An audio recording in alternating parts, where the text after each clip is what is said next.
Hello tout le monde, dans cette vidéo je vais vous expliquer comment utiliser Fetch avec React. Donc on va voir que comme en JS classique, on va pouvoir utiliser Fetch dans une fonction asynchrone. Ensuite on va voir avec le hook useEffect comment faire pour fetcher des données au chargement d'un composant. Et enfin on verra comment rajouter des conditions, par exemple pour afficher un état de loading en attendant que nos données soient en train de charger. On va par exemple utiliser l'API du site DemiJSON. Donc c'est un site assez pratique qui propose pas mal de routes API toutes faites pour les projets. Donc tac tac, si je dézoome un petit peu, on peut utiliser par exemple l'API des citations. Donc là si je clique ici, je peux voir à quoi ressemble ma route API. Je vais avoir une liste de citations qui est contenue dans un objet. Et ensuite je vais avoir un tableau avec l'ensemble de mes citations. Donc là, si je fais un fetch sur cette route-là, ça devrait me renvoyer ce JSON-là. Donc là, je vais vous montrer comment on va pouvoir tester ça très rapidement avec useEffect. Donc avant même de commencer à utiliser useEffect, ce qu'on va faire, c'est qu'on va nettoyer un petit peu notre code. Hop, je vais enlever ça. Je vais garder, je vais enlever le map, on va le refaire ensemble tout à l'heure. Et ensuite, je vais juste ici dire qu'on va tester notre fetch. Et je vais l'appeler cette fonction load quotes. Donc là, c'est une fonction qui va nous permettre de charger nos citations avec fetch. Du coup, je vais pouvoir virer mes étapes parce qu'on n'en a plus besoin pour le moment. Je vais pouvoir enlever aussi mon set item. Et du coup, on va pouvoir directement ici, à la place de faire des sets, on va du coup faire un fetch pour récupérer les données depuis notre API. Donc comment on va faire ça? On va tout simplement créer une variable réponse et on va appeler la fonction fetch. Donc ça, je pars du principe que vous savez déjà utiliser fetch, mais en gros, on va appeler le mot-clé await parce que c'est une fonction asynchrone sur la fonction fetch et passer notre URL comme ça. Donc là, comme on peut voir, ça me donne une erreur parce qu'il nous dit que await c'est un mot-clé qui est réservé. C'est vrai, parce que du coup, il faut forcément l'utiliser dans des fonctions asynchrones. Donc là, ce qu'on va faire, c'est qu'on va simplement dire que notre fonction loadQuote, elle va être asynchrone, comme ceci. Et là, tout de suite, ça va corriger notre erreur.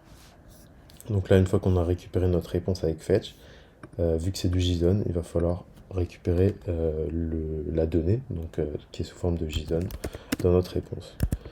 Donc là, en l'occurrence, nos citations, ce qu'on va faire, c'est que on va créer un objet data qu'on va await et on va faire .json dessus, et on va faire un console log dessus, comme ceci.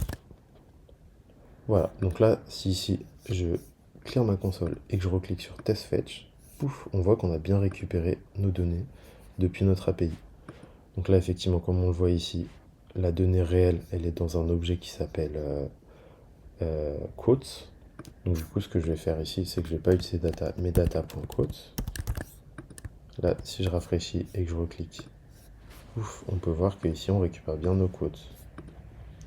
Et enfin, comme d'habitude, pour pouvoir l'afficher ensuite dans le HTML, ce qu'on va faire, c'est qu'on va directement pouvoir créer un objet qu'on va appeler quotes.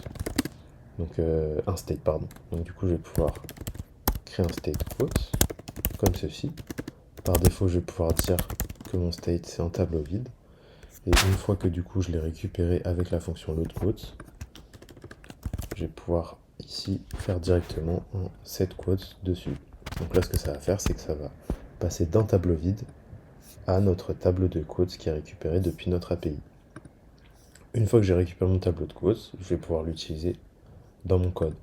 Donc là, par exemple, ici, je pourrais mettre un paragraphe où je vais afficher le nombre de quotes. Donc là, on voit bien que de base, il y en a 0. Et dès que je vais appuyer sur test fetch, pouf, ça m'affiche bien mon nombre de quotes. Donc c'est pratique de pouvoir afficher le nombre de quotes, mais ce qui nous intéresse, c'est d'afficher les quotes, c'est le même. Pour ça, on va pouvoir réutiliser ce qu'on avait vu tout à l'heure, la fonction map. Donc comment on va faire ça? On va prendre nos quotes, on va faire un map dessus, comme ceci. Donc le map, comme on avait vu tout à l'heure, il va prendre en paramètre de son callback l'élément courant, donc là en l'occurrence quotes. Et du coup, nous, ce qu'on va pouvoir faire ici, c'est qu'on va pouvoir retourner ce qu'on veut afficher. Donc là, par exemple, je me dis que j'aimerais bien afficher juste la valeur de la quote elle-même. Donc là, ce qu'on avait vu dans notre API, dans notre JSON, comme on l'a vu ici, c'est qu'on a un champ qui s'appelle quotes et un champ qui s'appelle auteur. Donc du coup, comment on va pouvoir l'afficher? On va pouvoir mettre tout simplement, par exemple, un paragraphe par quote. Et dedans, on va utiliser le JSX où on va dire que quote ici, ça va être quote.quote. Et ensuite, on va pouvoir mettre par exemple l'auteur dans une balise strong comme ceci. Et on va utiliser du coup quote.auteur.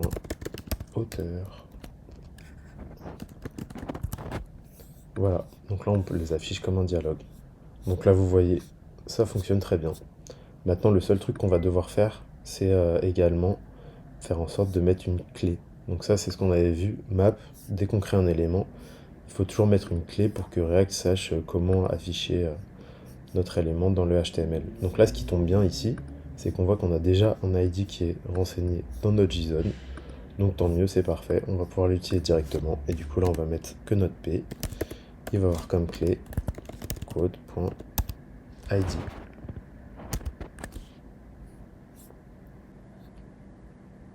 Et là on voit que si on rafraîchit la page, notre erreur a disparu.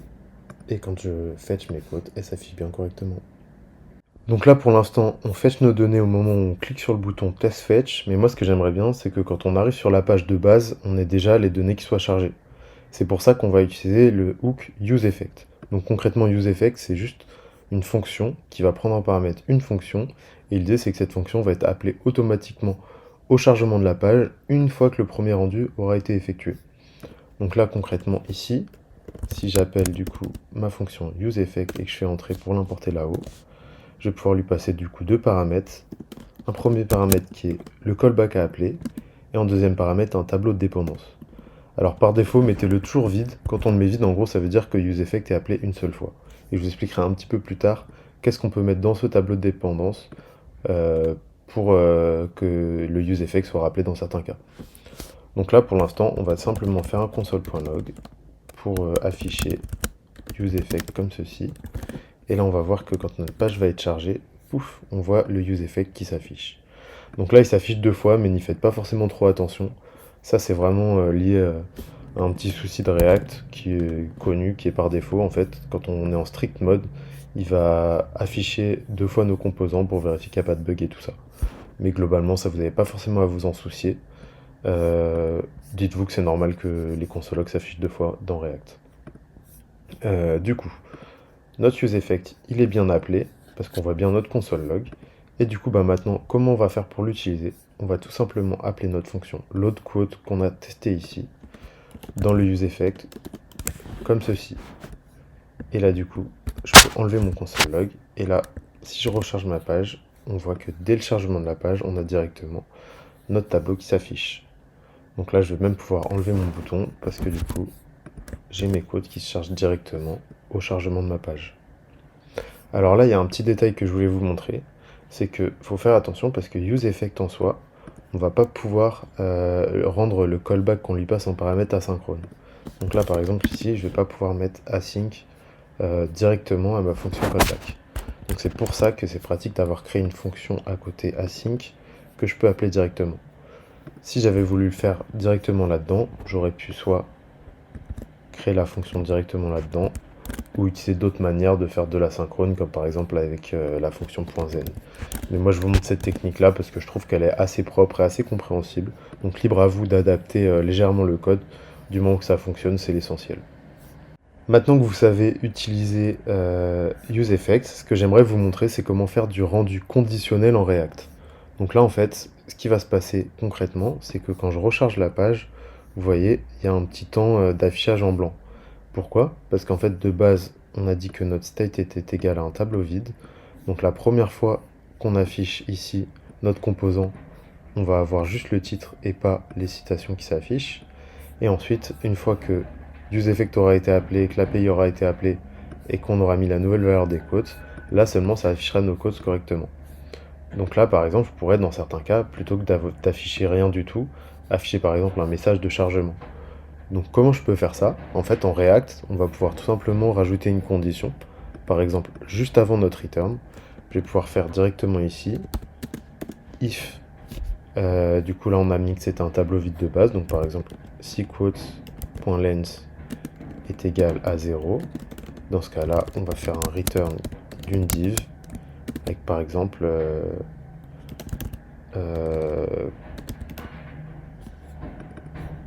un sablier et loading comme ceci. Et là, si je recharge la page, pouf, on voit qu'on a bien notre loading qui s'affiche. Et une fois que c'est chargé, ça affiche notre page. Donc voilà, on peut faire des conditions comme ça. Par contre, il faut faire assez attention parce que du coup, il va pas être possible de faire des conditions quand on est à l'intérieur d'un return. Parce qu'on est d'accord qu'on ne peut pas utiliser if par exemple à l'intérieur d'un return. Donc si vous voulez faire une condition directement dans un return, ce qu'on va faire, c'est qu'on va utiliser la syntaxe des ternaires de JavaScript. Donc une ternaire, comment ça marche?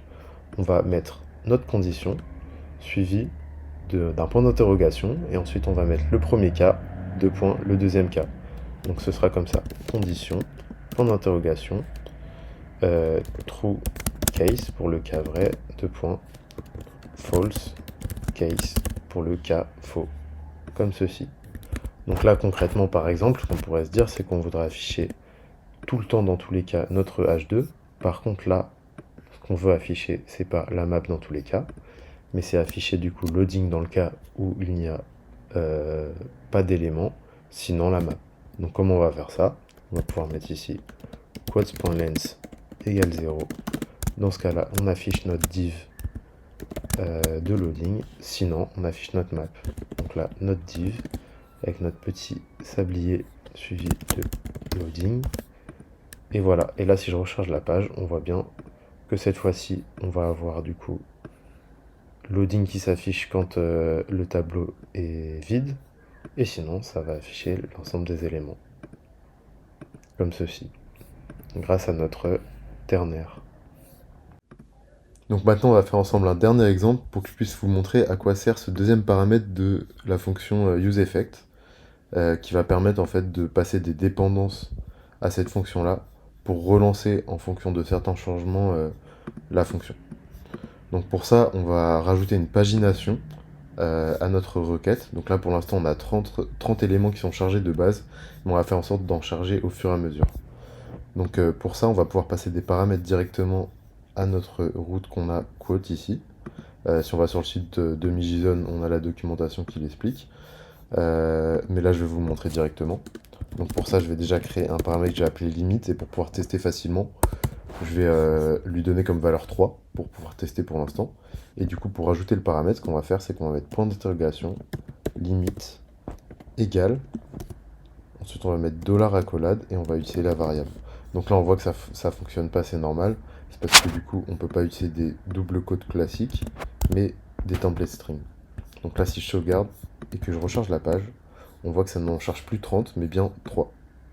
Donc là ça c'est la base. Maintenant ce qu'on va devoir faire, c'est faire en sorte que du coup on charge les 3 premières et qu'après on puisse charger les 3 suivantes, puis les 3 suivantes, puis les 3 suivantes. Pour ça on va utiliser un deuxième paramètre qui s'appelle skip. Donc là par exemple je vais le créer ici et je vais le mettre à 0 de base, comme ceci. Et là si je mets et skip égale $skip comme ceci, donc on va voir ça charge bien les 3 premiers comme ceci, mais si par exemple je mets 3, ça va charger les 3 suivantes. Donc maintenant qu'on a fait ça, ce qu'on va devoir faire, c'est faire en sorte que la variable skip elle soit dynamique, c'est-à-dire qu'on va avoir un bouton, et à chaque fois qu'on clique sur ce bouton, on va changer sa valeur. Donc pour ce faire, on va transformer notre variable en state. Donc pour ça, on va mettre des crochets, rajouter le setter, et du coup mettre useState et on va l'initialiser à 0. Voilà, comme ceci. Et une fois qu'on a fait ça, ce qu'on va faire, c'est qu'on va rajouter un petit bouton en bas, du coup après notre map ici. Donc là, on va mettre notre bouton, charger la suite. Et ce bouton-là, on va lui mettre un événement pour du coup charger les étapes suivantes. Donc on va l'appeler loadMore. Et on va créer notre petite fonction juste en dessous de l'autre code. Donc cette fonction, ce qu'elle va faire, c'est qu'elle va prendre la valeur courante de skip. Donc là, comme on avait vu précédemment, on va prendre en paramètre du coup une fonction. Cette fonction, elle a la valeur courante. Et on va prendre du coup cette valeur. On va lui ajouter la valeur de notre limite du coup. Là en l'occurrence 3. Donc l'idée c'est qu'on va pouvoir bouger de 3 en 3 à chaque fois les citations qui sont chargées. Donc là, si je clique, ah, on voit qu'il se passe rien. Et ça, justement, c'est parce que useEffect, il est appelé une seule fois, parce qu'il ne sait pas que quand on a mis à jour skip, il va falloir le rappeler à nouveau. Donc pour faire ça, ce qu'on va faire, c'est que dans notre tableau de dépendance ici, on va rajouter la variable skip, comme ça React va savoir que si la valeur de skip change, il faut rappeler le useEffect et du coup refaire notre requête. Donc là je sauvegarde, et là maintenant, si je clear la console et que je teste, pouf, on voit que ça charge bien les trois suivants, puis les trois suivants, puis les trois suivants. Donc ça c'est déjà pas mal. Après il reste un dernier problème, c'est que du coup on aimerait bien garder ceux qu'on avait avant. Donc du coup, comment on va faire ça? Tout simplement, au moment où on set les citations, plutôt que de remplacer les citations qu'on a chargées par le résultat de la nouvelle requête, on va simplement les concaténer. Donc pour faire ça, ce qu'on va faire, c'est que, pareil que en dessous, on va prendre en paramètre du coup une fonction plutôt que la valeur directement, utiliser la valeur ici, et là en fait on va utiliser le spread opérateur pour dire copie toutes les valeurs qu'on a déjà, et à la suite de toutes ces valeurs-là, rajoute les nouvelles valeurs. Donc là ce que ça va faire, c'est que ça va concaténer les codes qu'on a déjà avec les nouvelles qu'on vient de rajouter. Là je vais pouvoir sauvegarder, et là si on recharge la page, alors on voit qu'on a un petit comportement un petit peu particulier, c'est que ça met deux fois les trois citations. Et du coup on a un problème parce que effectivement la clé, elle est dupliquée. Ça c'est lié vraiment à comment React ça fonctionne pendant qu'on est en développement, je vous l'avais déjà montré un petit peu plus tôt. Mais en gros si on va ici, on voit que c'est à cause du strict mode. Si on l'enlève comme ceci et qu'on reteste, on voit qu'on n'a plus le problème. Si on veut le garder, je peux vous montrer une autre technique qui va permettre de faire en sorte que ça fonctionne. Donc là, tout ce qu'on va faire tout simplement ici, c'est plutôt que de, dans tous les cas, concaténer, on va dire si c'est la première fois du coup, donc si notre tableau est vide, est égal à 0, dans ce cas-là, on remplace directement, comme ceci. Sinon, dans ce cas-là, on fait la concaténation. Donc là, si je recharge la page la première fois, ça charge bien les trois premières.